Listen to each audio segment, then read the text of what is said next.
السلام علیکم ورحمۃ اللہ وبرکاتہ۔ بسم اللہ الرحمن الرحیم۔ حضور صلی اللہ علیہ وآلہ وسلم نے ارشاد فرمایا،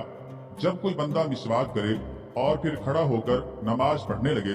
تو ایک فرشتہ اس کے پیچھے کھڑا ہو جاتا ہے اور بغور اس کی تلاوت سننے لگتا ہے۔ پھر وہ فرشتہ اس قاری کے قریب ہو جاتا ہے اور اپنا منہ اس قاری کے منہ پر رکھ دیتا ہے، تو جو لفظ بھی قاری کے منہ سے نکلتا ہے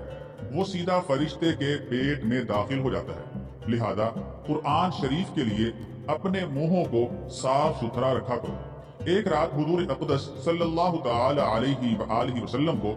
کچھ تکلیف اور بیماری کی شکایت لاحق ہو گئی۔ جب صبح ہوئی تو عرض کیا گیا، یا رسول اللہ صلی اللہ تعالی علیہ وآلہ وسلم،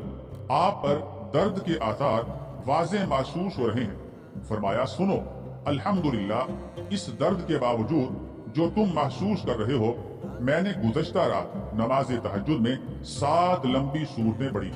حضور اقدس صلی اللہ تعالی علیہ وآلہ وسلم نے ارشاد فرمایا، جب تم میں سے کوئی مسواک کرتا ہے اور پھر کھڑا ہو کر قرآن شریف پڑھنا شروع کر دیتا ہے تو اس کا قرآن سننے کے لیے، تلاوت سننے کے لیے ایک فرشتہ اس کے گھر چکر لگاتا رہتا ہے، حتیٰ کہ اپنا منہ قاری کے منہ پر رکھ دیتا ہے۔ پس قاری کے منہ سے جو آیت بھی نکلتی ہے فرشتے کے منہ میں داخل ہو جاتی ہے، اور جب بغیر مسواک قرات کرتا ہے، تلاوت کرتا ہے، تو فرشتہ چکر تو لگاتا ہے مگر اپنا منہ اس کے منہ پر نہیں رکھتا۔ حضور اقدس صلی اللہ تعالی علیہ وآلہ وسلم نے ارشاد فرمایا، جو شخص نماز تہجد کے وقت اٹھے تو کچھ آواز سے قرات کرے، یعنی تھوڑی سی بلند آواز سے قرات کرے، تلاوت کرے، کیونکہ اس سے سرکش شیاطین اور خبیث جنات دور ہو جاتے ہیں، اور جو فرشتے اوپر ہوا میں یا مکان میں رہتے ہیں وہ کان لگا کر سنتے ہیں اور اس کے ساتھ نماز میں شریک ہو جاتے ہیں۔ جب صبح ہوتی ہے تو یہ رات آنے والی رات کو وصیت کرتی ہے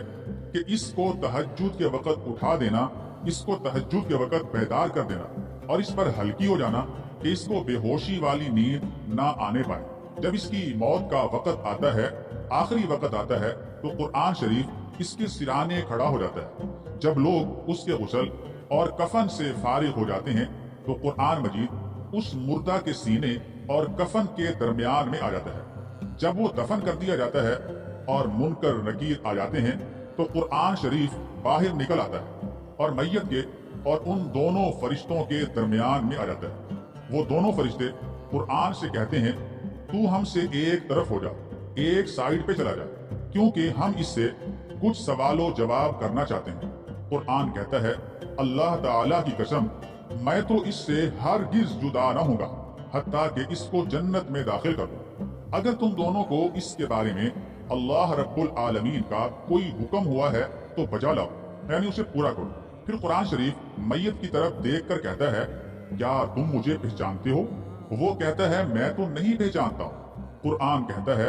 میں تمہارا ساتھی وہ قرآن ہوں جس نے تمہیں رات کو جگایا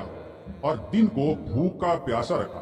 اب تم خوش ہو جاؤ کہ تم پر منکر نکیر کے سوال و جواب کے بعد اب کوئی غم اور کوئی ڈر اور کوئی خوف نہیں ہے۔ پھر قرآن شریف رب العالمین کے پاس جائے گا اور میت کے لیے ایک بستر اور ایک اوڑھنے کی چادر کا سوال کرے گا، تو اس کو یہ دونوں چیزیں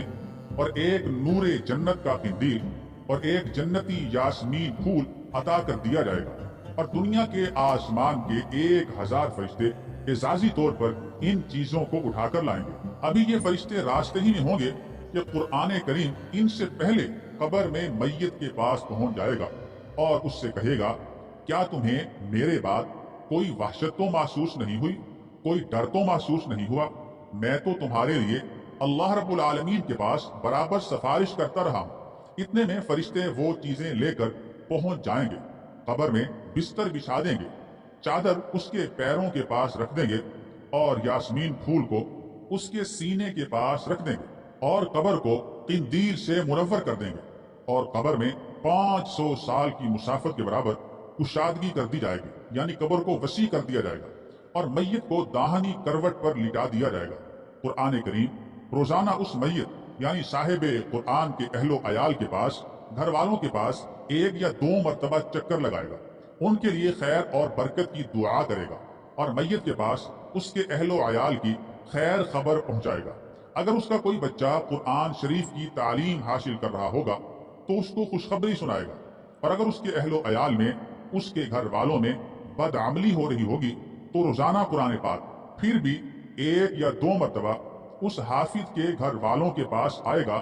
اور ان کی اصلاح کے لیے رو رو کر دعا کرے گا، مگر میت کو اس کی خبر نہیں پہنچائے گا تاکہ وہ غمگین نہ ہو، پریشان نہ ہو، اور سور پھونکنے تک، جب تک سور نہیں پھونکا جائے گا، یہی معاملہ ہوتا رہے گا۔ حضرت ابو زناد تابعی رحمت اللہ تعالی علیہ فرماتے ہیں کہ میں سحری کے وقت گھر سے مسجد نبوی صلی اللہ علیہ وآلہ وسلم جانے کے لیے نکلتا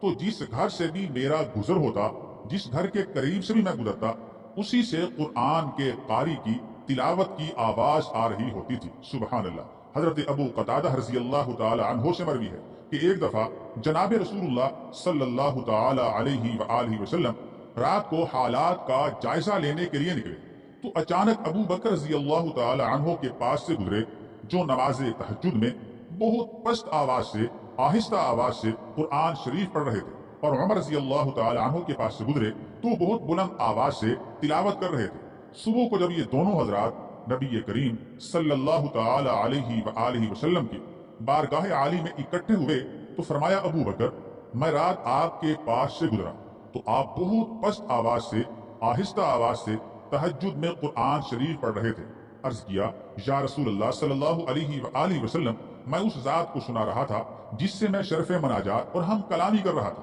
اور وہ ذات آہستہ آواز کو بھی سنتی ہے۔ عمر رضی اللہ تعالی عنہ سے فرمایا، میں آپ کے پاس سے گزرا تو آپ بہت بلند آواز سے نماز میں تلاوت کر رہے تھے۔ عرض کیا، یا رسول اللہ صلی اللہ تعالی علیہ وآلہ وسلم، میں اونگھنے والے کو جگا رہا تھا اور شیطان کو دفع کر رہا تھا۔ اس پر نبی کریم صلی اللہ تعالی علیہ وآلہ وسلم نے دونوں حضرات کو ہدایت کرتے ہوئے ارشاد فرمایا، ابو بکر،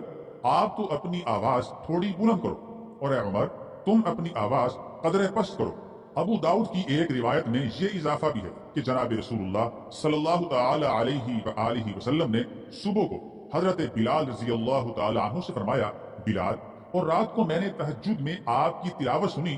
تو آپ کچھ فلاں صورت میں سے اور کچھ فلاں صورت میں سے پڑھ رہے تھے، یہ کیا ماجرا ہے؟ عرض کیا، یا رسول اللہ صلی اللہ تعالی علیہ وآلہ وسلم، اللہ رب العالمین کا پورا کلام ہی عمدہ اور مزیدار ہے، لہذا میں ایک مضمون کی متعدد آیتوں کو اکٹھا کر کے پڑھ رہا تھا۔ اس پر نبی کریم صلی اللہ علیہ وآلہ وسلم نے فرمایا، تو ٹھیک ہے، تم میں سے ہر ایک اپنے عمل میں درستی کو پہنچا۔